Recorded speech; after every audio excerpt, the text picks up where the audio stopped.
Le texte que vous m'avez demandé de commenter aujourd'hui est un extrait de La Rage de l'expression de Francis Ponge, un recueil de poésie publié en 1952, et plus particulièrement un extrait du Carnet du bois de pin, qui est un des poèmes les plus longs du recueil, dans lequel Francis Ponge essaye précisément de décrire la réalité propre de ce qu'est le bois de pin. Il s'agit d'un poème central dans le recueil, puisqu'avec l'intégration de la correspondance avec Audisio, va se manifester dans ce poème de manière explicite le projet de Francis Ponge, à savoir faire parler l'objet lui-même, de manière à ce que le poème devienne l'objet. L'extrait qui nous est donné ici présente la réflexion de Ponge quant à son objet et quant à la manière de le représenter. Il s'agit donc de la phase préparatoire du poème, intégrée au poème lui-même. Je passe ainsi à la lecture. Ici, il y a encore des distinguos. Primo, il est évident que le bois ou la forêt ont une qualité propre et que je risque souvent de m'égarer en ce sens. Mais là, je ne m'égarerai pas gravement, car le bois de pin possède évidemment toutes les qualités du bois ou de la forêt en général, plus les qualités particulières en tant que bois de pin. Il suffit d'avoir pris conscience de cela pour ne point trop errer ensuite. Par son introduction, l'extrait place immédiatement l'art de distinguer, c'est-à-dire de séparer, comme un acte fondamental dans l'écriture de Ponge. En cela, nous pouvons nous poser la question suivante: à quoi sert la distinction dans le projet poétique de Ponge? Pour répondre à cette question, je traiterai mon texte en 3 mouvements. Un premier de la ligne 1 à 10 dans laquelle vont être décrites les qualités du bois de pin, puis une deuxième dans laquelle il définira les qualités du pin lui-même de la ligne 11 à 16, et enfin les qualités du pin de l'orée de la ligne 17 à 23. Je passe ainsi à mon commentaire. La phrase introductive, détachée du reste par le retour à la ligne, soulignée par les 2 points, qui fonctionne par ailleurs comme un alexandrin blanc, va placer en exergue la distinction à travers le mot distinguo qui rimera avec l'architecture logique primo et secondo. Simplement, il ne s'agit pas seulement d'une distinction, mais bien de plusieurs, comme le souligne le déterminant pluriel. La première de ces distinctions est la distinction entre la forêt en général et le bois de pin en particulier. Simplement, cette distinction apparente autour de la conjonction de coordination à valeur adversative mais, ligne 4, se redouble d'autres distinctions, en l'occurrence celle du bois et de la forêt, reliées par la conjonction de coordination à valeur alternative, où, malgré la qualité propre qu'il leur reconnaît, il faudrait, là encore, distinguer ce que va signifier le choix de cette conjonction alternative. La qualité propre dont il est question, qui serait identique, comme le montre le déterminant singulier, annonce l'importance de cette qualité par rapport à celle du pain, puisqu'en effet, elle risque de l'égarer en ce sens. En d'autres termes, en voulant décrire le bois de pin, il court le risque de décrire le bois tout court. Simplement, cet égarement n'est pas grave, comme le montre la reprise du verbe à la forme négative, tout simplement puisque le bois de pin est effectivement un bois ou une forêt en général. S'ajoute alors une nouvelle distinction. À la qualité propre du bois va s'ajouter la qualité particulière du bois de pin. Cet ajout qualitatif étant accentué par l'utilisation de l'italique sur l'adverbe plus. S'opère alors un effacement progressif de la première personne, le jeu étant présent à la ligne 2 et à la ligne 4, et s'effaçant devant l'impersonnel. Il suffit d'avoir pris conscience à la ligne 6. Cet impersonnel va introduire un nouveau système de verbes synonymes, cette fois-ci d'abord à la forme négative, puis à la forme affirmative, fonctionnant ainsi comme un chiasme: m'égarer, ne m'égarerai pas, ne point trop errer, si gère. Ce qui est au centre de ce chiasme restant la forêt, qui doit devenir l'objet principal du poème. On peut noter par ailleurs, à la ligne 8, l'apparition d'un stylème pongien, à savoir l'usage des parenthèses qui vont venir représenter effectivement son processus de rectification continuelle de l'expression. Ces parenthèses remettant en scène l'effacement progressif de la subjectivité entre le jeu de la ligne 8 et l'impersonnel il y a de la ligne 10, ainsi que la reprise en parallélisme du verbe nier puis du verbe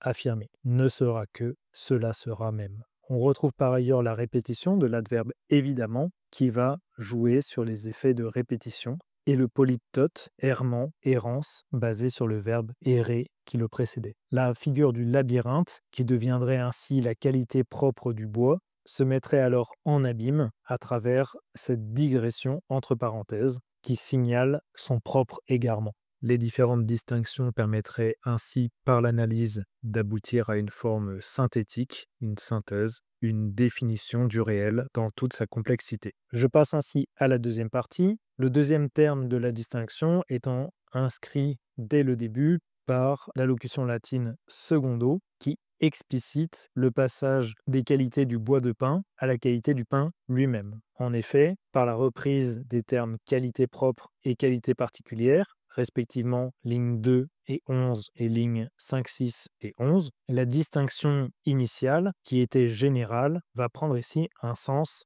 individuel, le pain en tant que partie du bois. La distinction s'explicite à travers l'adjectif, différent, ainsi qu'à travers le recours, là encore, à la conjonction à valeur alternative, ou qui va séparer, de fait, les pains isolés ou les pains en société. L'adverbe aussi, avec la reprise de l'adjectif différent, va introduire une nouvelle distinction, celle de l'intérieur ou de la lisière du bois, là encore séparée par la conjonction alternative. Comme auparavant, toujours sous forme de chiasme, nous observons le passage de l'impersonnel il y a ligne 11 à la première personne du singulier, j'aime assez, ligne 14, qui place toujours au centre le pain en lui-même. La locution j'aime assez ces pains de l'orée va établir cette fois-ci non plus une distinction, mais bien une identification du locuteur première personne et des pains dont il parle et qu'il va définir par la suite. Cette définition étant elle-même à nouveau une distinction par le biais de l'adversatif mais et des termes antithétiques tenus et libres, renforcés par les compléments circonstanciels de lieu dans leur partie tournée vers le bois et dans leur partie face au champ, au vide, au monde non boisé. Le redoublement des distinctions met au centre précisément non pas ce qui est distinct, mais ce qui s'identifie l'un à l'autre. Je passe ainsi à ma dernière partie, qui s'ouvre là encore par un impersonnel, qui dans sa structure met au centre le pain lui-même, en l'occurrence le pain de l'orée. Il leur revient la fonction, etc. On retrouve cette même structure à la ligne 21, il leur est permis de conserver, etc. Cette interrogation sur la fonction du pain de l'orée est assez proche de l'interrogation que Ponge pose lui-même sur la fonction du poète dans Méthode, qu'il juge fort claire de la même manière que les qualités semblent évidentes dans le texte à travers les adverbes, lignes 5 et 9. Par ailleurs, ces fonctions sont à rapprocher de celles du poète lui-même, puisque si le pain de l'orée borde la forêt, en cache les arcanes et le dénuement intérieur, cela pourrait faire signe vers la dimension morale de la poésie, sa dimension hermétique et en même temps sa dimension paradoxalement révélatrice. Puisqu'en effet, à travers la reprise du verbe caché et des compléments d'objets directs antithétiques, va se représenter cet effet de dévoilement, les arcanes étant assimilés de fait au dénuement intérieur, finalement la révélation d'un vide ou d'un manque constitutif des pains qui constituent le bois ou des humains qui constituent la société. Le terme développement, présent 3 fois, peut être pris de manière syleptique avec le développement de la réflexion ou le développement des branches basses qui vont alors servir de base distinctive, le comparatif d'infériorité, moins sévère que le pain social. On note toujours ce principe de rectification à travers l'usage des parenthèses à la ligne 18 ou à la ligne 21, ainsi que à travers l'accolade à la ligne 20 qui permet de mettre sur le même plan deux expressions potentielles. Ces deux expressions, par ailleurs, explicitant le double sens du mot développement, expansion étant plutôt l'aspect concret de la branche et le développement l'aspect plutôt littéraire de la réflexion. La dernière définition du pain de l'orée accentue encore cette identification au poète à travers l'idée de conserver la mémoire et la conservation de l'exhibition des anciens développements achève l'identification par la référence relativement explicite à la rage de l'expression dans son entier qui conserve justement ces étapes préparatoires anciennes qui auraient dû disparaître. Le texte s'achève alors non plus sur un comparatif d'infériorité mais bien un comparatif d'égalité, autant que qui, plutôt que de distinguer, va rapprocher l'un et l'autre, Ponge et le bois de Loré, ce qui va se modéliser par les parenthèses finales, oh que je m'exprime mal, qui peut fonctionner de manière styleptique, puisque le «je» qui parle pourrait aussi bien être Ponge que le pain lui-même, conformément à son projet d'écriture.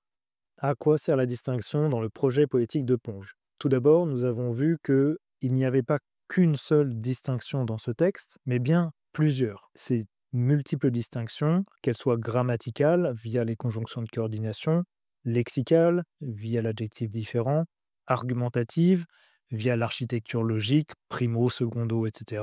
Ces différentes distinctions, donc, structurant l'intégralité du poème, aussi bien de manière externe qu'interne, la distinction sert donc de manière microstructurelle et macrostructurelle. Par ailleurs, sur le plan logique, elle permet de parvenir à ce qui est le plus propre et le plus particulier à l'objet, définir ses qualités spécifiques, ce qui est l'objectif précisément de l'écriture pongienne. La distinction lui permet ainsi de prendre en compte toute la complexité du réel et de l'approcher au mieux dans sa définition. Troisième élément, de manière assez paradoxale, cette distinction va avoir moins pour vocation de séparer les choses que de finalement les rapprocher. En effet, par la distinction est permise l'identification par le commun, ce que montre l'effacement ou le brouillage progressif de la première personne du singulier. Il s'agit moins de dire le pain que d'être le pain, afin que celui-ci se dise lui-même. Enfin, par ces distinctions successives, il va s'agir d'exhiber et de justifier le projet lui-même du recueil, ainsi que l'art poétique de Ponge, visible à travers ses rectifications permanentes, ses accolades, ses parenthèses, etc., conformément à ce qui était annoncé des Berges de la Loire. Je passe ainsi à la question de grammaire. Vous m'avez demandé de transposer les propositions coordonnées en propositions subordonnées, de la ligne 4 à 5. Nous avons ici deux propositions, mais là je ne m'égarerai pas gravement et car le bois de pin possède évidemment toutes les qualités du bois ou de la forêt en général, ces deux propositions étant chacune indépendantes. On pourrait remplacer la virgule par un point, voire enlever l'une ou l'autre sans modifier le sens de celle qui reste. Afin de passer de ces indépendantes à une relation de subordination, il faut tout d'abord identifier le lien logique qui les unit. En l'occurrence, ici, ce lien logique va être explicité par la conjonction de coordination car qui lie les deux propositions, sachant que la première conjonction de coordination, à savoir mais, relie la proposition numéro 1 à la proposition qui précède dans le texte. Ce n'est donc pas celle-là qui va nous intéresser. La conjonction car va avoir une valeur causale. Il faudra donc que la conjonction de subordination que nous utiliserons pour souder l'une à l'autre reprenne ce lien de causalité et je propose donc la conjonction de subordination parce que ou puisque. Puisque c'est cette deuxième proposition qui va supporter le lien logique causal, c'est bien elle qui va devenir subordonnée là où la première proposition deviendrait la principale. Nous aurons donc mais là je ne me garerai pas avant, proposition principale, parce que le bois de pin possède évidemment toutes les qualités du bois ou de la forêt en général, qui sera alors une proposition subordonnée conjonctive circonstancielle, en l'occurrence circonstancielle de cause.